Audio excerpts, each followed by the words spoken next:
Welcome to my channel যে creation. আশা করি তোমরা সকলে ভালো আছো। আমরাও খুব ভালো আছি। বড়োদেরকে প্রণাম আর ছোটোদেরকে অনেক অনেক ভালোবাসা দিয়ে আজকে আবার একটা নতুন ভিডিও নিয়ে হাজির হয়েছে। আশা করি ভালো লাগবে। আর আজকে কী কী রান্না করছি সবটাই শেয়ার করব। আর আজকের অনেক দিন পরে না মন প্রাণ খুলে একটু ভিজলাম। মানে এত গরম দিচ্ছে আজকে সকাল দিয়ে, তার পরে যা বৃষ্টি দিয়েছে না বন্ধুরা, অঝোরে বৃষ্টি, সেরকম বিদ্যুৎ চমকানো, মানে পুরো যেমন আনন্দ পেয়েছি তেমন ভয়ও পেয়েছি। কিন্তু তবে আনন্দর সাথে সাথে ভয়টা বেশি পেয়েছি জানো তো। যা জোরে জোরে বিদ্যুৎ চমকাচ্ছিল না, মানে কি বলবো তোমাদেরকে। তো চলো, এইদিকে হচ্ছে দেখো সকাল সকাল চা আর ভাত বসিয়ে দিয়েছি। আর ওইদিকে তো দেখতেই পেলে সমস্ত কিছু আমি জোগাড় করে নিয়ে আসি। আগে কিন্তু সকালবেলা উঠে বাসি কাজ ছাড়ার আগে মাছটা কিন্তু কেটে নিয়ে আসি। মাছটা কেটে তারপরে বাসন থালা মেজে রান্নাঘরটা সার্ফ দিয়ে পুরো ঝাঁকাঝাঁক করে নিয়ে তারপরে কিন্তু স্নান টান করে রান্নার দিকে এসেছি। একবার স্নান হয়ে গেছে, আবার বৃষ্টিতে ভেজার জন্য স্নান করব, তো দেখতে থাকো। তো এইদিকে দেখো আমি আজকের উচ্ছে কুমড়োর বটি করব, তো তার জন্য সব কেটে নিয়ে এসেছিলাম, নিয়ে ধুয়ে নিয়েছি। আর আজকের এর মধ্যে না পেঁয়াজ দেবো জানো তো। পেঁয়াজ দিয়ে ভাজলে না এর খেতে একটা অন্যরকম টেস্ট লাগে। আবার শুধু ভাজলেও কিন্তু ভালো লাগে। শুধু কুমড়োর উচ্ছে ওটা নিরামিষের দিন করলে সেদিন আর পেঁয়াজ দিই না। তো আজকে যেহেতু আমিষ নিরামিষের ব্যাপার নেই, ওই কারণে কিন্তু আজকে একটু পেঁয়াজ দেবো। তো দেখো করলাটা একটু ভাজা ভাজা হয়ে গেছে, তারপরে কিন্তু আমি পেঁয়াজ কুচানোগুলো দিয়ে দিলাম। দিয়ে পেঁয়াজটা একটু ভাজা ভাজা হয়ে যাবে, পেঁয়াজটা করলাটা আবার একটু ভাজা ভাজা হবে, তারপরে কিন্তু কুমড়োগুলো দিয়ে দেবো ওর মধ্যে। কুমড়োটা একটু দেরিতে দেবো, কুমড়োটা তো তাড়াতাড়ি গলে যায় আর ছোটো ছোটো করে কাটা আছে, ওই কারণে কুমড়োটা আমি কিন্তু দেরিতেই দেবো। আর এইভাবে ভাজা করলে না বন্ধুরা, গরম গরম ভাত কিংবা রুটি পরোটার সাথে না এই রেসিপিটা পুরো জমে যায়। অনেকে তিতো বলে হয়তো তোমরা রুটি পরোটার সাথে খাও না, কিন্তু একবার হলেও এইভাবে ট্রাই করে পরোটা রুটি লুচির সাথে খেয়ে দেখবে বন্ধুরা। গরম গরম ভাতের সাথে তো পুরো জমে যাবে। তো অসাধারণ লাগে কিন্তু খেতে উচ্ছে কুমড়ো ভাজাটা। আমার কাছে তো খুব ভালো লাগে। আর আমার ছেলে মানে তিতো খায় না, তো কুমড়োর সাথে এরকমভাবে যদি ভাজা করি না, ও সেদিন এই দিয়েই কিন্তু এক থালা ভাত খেয়ে নেয়। তো তারপরে রুটি থাকলে রুটি দিয়েও খেয়ে নেয়। ওর এই রেসিপিটা ওর কাছে খুবই ভালো লাগে। তো যারা করলা তিতো খাও না তিতো বলে, তো তারা কিন্তু এইভাবে অবশ্যই বানিয়ে খেয়ে দেখতে পারো কিংবা খাওয়াতে পারো বানিয়ে। যারা না খেতে চায় বুঝতেই পারবে না কিন্তু এতটা তিতো লাগে কি না। একদমই কিন্তু তিতো লাগে না এর সাথে এরকম করে ভেজে খেলে। তো এর মধ্যে কিন্তু আমি দুটো তিনটে একটু কাঁচা লঙ্কা চিড়ে দিয়ে দিলাম। আর এদিকে হচ্ছে পার্শে মাছটা করবো বলে এর জন্য একটা মশলা বানিয়ে নিচ্ছে। আজকে না ভেবেছিলাম কি সর্ষে বাটা করব, তো সকাল দিয়ে যেই পরিমাণে গরম দিচ্ছে পার্শে মাছটা সর্ষে বাটা করলাম না। তো ভাবলাম একটু কালো জিরে ফোড়ন দিয়ে জিরের গুঁড়ো লঙ্কার গুঁড়ো দিয়ে আর ধনে পাতা দিয়ে এই রেসিপিটা আজকের হালকা পাতলা রেসিপিটা করব। তো পার্শে মাছগুলো আমি উচ্ছে কুমড়ো ভাজাটা আমার হয়ে গেছে। তারপর কড়াইটা ধুয়ে আমি ভালো করে আবার তেল গরম করে নিয়ে পার্শে মাছগুলো ভেজে নিচ্ছি।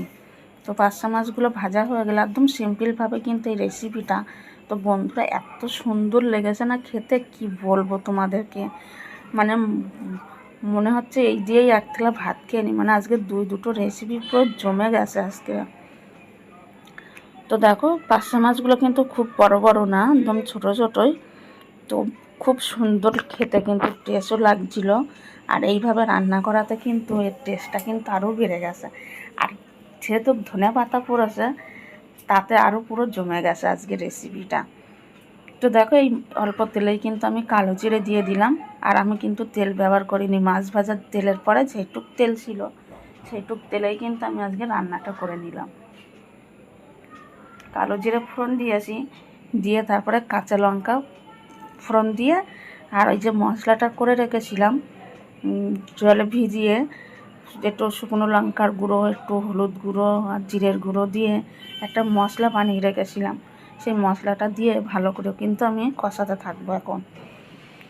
আর যেই পরিমাণে গরম পড়ছে বন্ধুরা, রান্না করতে করতে যদি জল না খায় পুরো গলা টলা শুকিয়ে মানে অবস্থা খারাপ হয়ে যাচ্ছে।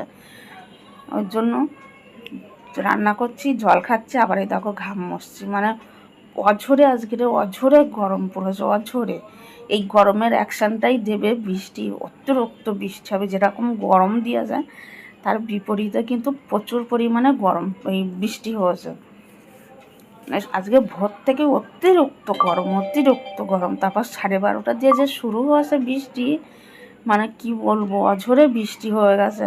আর সেই যে বৃষ্টি শুরু হয়েছে মানে রাতেও বৃষ্টিটা হয়েছে।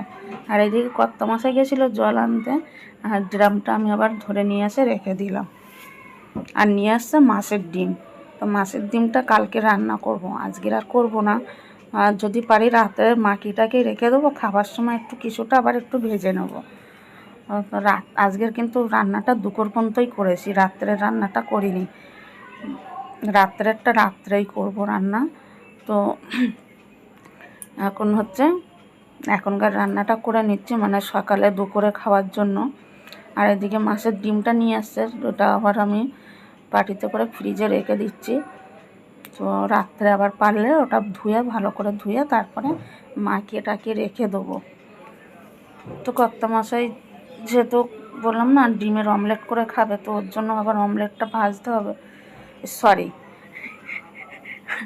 আমি কি বলে ফেলছি, ক্ষমা করে দিও। মানে একটা ভাবতে ভাবতে আর একটা ভেবে নিয়ে আসি, তো ওর জন্য এটা বলে দিয়েছি। তো মাছগুলো দিয়ে দিলাম ঝোলের মধ্যে। আজকের ডিমের সময় নেই, তো আমি তোমাদের সাথে মানে মাছের ডিম বলতে বলতে আমি মুরগির ডিম বলে ফেলেছি। তো এদিকে দেখো আমি এবার রান্নাটা হয়ে গেছে, আমি ধনেপাতা দিয়ে দিচ্ছি, দিয়ে নামিয়ে নেবো। তো দুটো রেসিপি কিন্তু দারুণ হয়েছিল। তারপর রান্না করার পরে ঘরদোর একটু গোছাবো, মানে সেই বাড়ি যাওয়া থেকে আসা যাওয়া হচ্ছে, তো জামা কাপড়গুলো মানে অগাছালো হয়ে আসে। আর যেহেতু কামাপত্তি লেগেছিলো সেই সময়টা, ওর জন্য কিন্তু কাঁচা দেওয়াও হচ্ছিল না, শুধু জল দেওয়া করে দিয়ে কমফার্ট দিয়ে মেলে দেওয়া হচ্ছিল। জামা কাপড় পরতে তো হবে, তাই না? তো তার ওই কারণে তো দেখো এইদিকে আমি এখন ঘর বাড়িগুলো ভালো করে গুছিয়ে নেবো। এখন দেখো এই অবস্থা। তারপরে ঘরদোর আবার ফ্রেশ করে নিয়ে তারপরে আসছে ফিরে, বিছনা কাঁথা সব এলোমেলো হয়ে আসে। তো তারপরে দেখো সমস্ত ঘর বাড়ি পুরো গুছিয়ে নিয়ে আসি, নিয়ে এখন ঘরটা মুছবো। আর এই দিকে দেখো ভরা বৃষ্টি, যে ব্যালকনি এখন ভিজবো, ব্যালকনিতে বসে বসে ঘর মুছছিলাম। মানে সমস্ত কাজ হয়ে গেছে, ঘর মুছছিলাম, মুছতে মুছতে বৃষ্টিটা নেমে গেছে। এই যে রান্নাঘরটা থাক, ব্যালকনিটা মুছবো যখন ভিজে টিজে তারপরে এখন ভিজি। হ্যাঁ, তো চলো।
বন্ধুরা 12:30 দিয়ে অঝোরে বৃষ্টি হচ্ছিল, মানে বৃষ্টি শুরু হয়েছে। এখন দেখো 2:05 বাকি।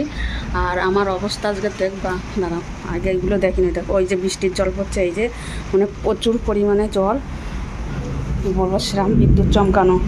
প্রথম আধা ঘন্টা ঠিকঠাকই ছিল, এই যে এখনও বৃষ্টি হয়েই যাচ্ছে। আবহাওয়াটা ঠিকঠাকই ছিল, শুধু বৃষ্টিই হচ্ছিল। তারপরে বাবা আমি তো এখানে ভিজছিলাম, সে তোমরা দেখতেই পেলে। তারপরে কি হলো বলো তো, সেরকম বিদ্যুৎ চমকানো, সেরকম মানে কি আওয়াজ, ওই ভয়তে কী করলাম, ঘরদোর মুছলাম, মুছে বাসনগুলো সব বাইরে বার করে তারপরে হচ্ছে বাসনগুলো মাজছি, মেজে ধোবো। এর মধ্যে দেখি কলে জল নেই। এবারে পাম্পও চালানো যাবে না, বছরে মেঘ ডেকেই যাচ্ছে, মানে প্রচুর প্রচুর বিদ্যুৎ চমকাচ্ছে। ওই অবস্থায় তো পাম্প চালানোটা উচিত না, ওইভাবে ভিজলাম। আর এই কেবল স্নান করে ঘরে আসলাম, মানে একটু আকাশ ডাকাটা কম হচ্ছে, তারপর পাম্পটা চালানো হয়েছে। চালানোর পরে এই যে স্নান করে ঘরে আসলাম, মানে প্রচুর, মানে দুর্যোগ কারে বলে, প্রচুর দুর্যোগ দুর্যোগ। তো চলো পরে আবার দেখা হচ্ছে। তো তারপরে দেখো ফিরে এসেছি রাত্রে, আর রাত্রে দেখো আমার রান্না পুরো কমপ্লিট। তোমাদের সাথে শেয়ার করিনি, শুধু শেয়ার করছি এখন কি রান্না করেছিল। মানে গরম গরম ভাত আছে, এইদিকে আসে হচ্ছে মাছের ডিমটা মাখিয়ে রেখেছিলাম, তারপরে একটু কটা ভাজলাম, আর পার্শে মাছ কটা রেখে দিয়েছিলাম, সে ভাজা করলাম। আর এইদিকে আছে কাঁঠালের দানা দিয়ে মসুরির ডাল। আর রান্নাঘরটার মুছে পুরো বাসন টাসন মেজে পুরো কমপ্লিট। তো চলো আজকে ভিডিওটা তোমাদের কেমন লাগলো সেটা লাইক কমেন্ট আর শেয়ার করে জানিয়ে দিও। ভালো লাগলে একটু পাশে থেকো আমার।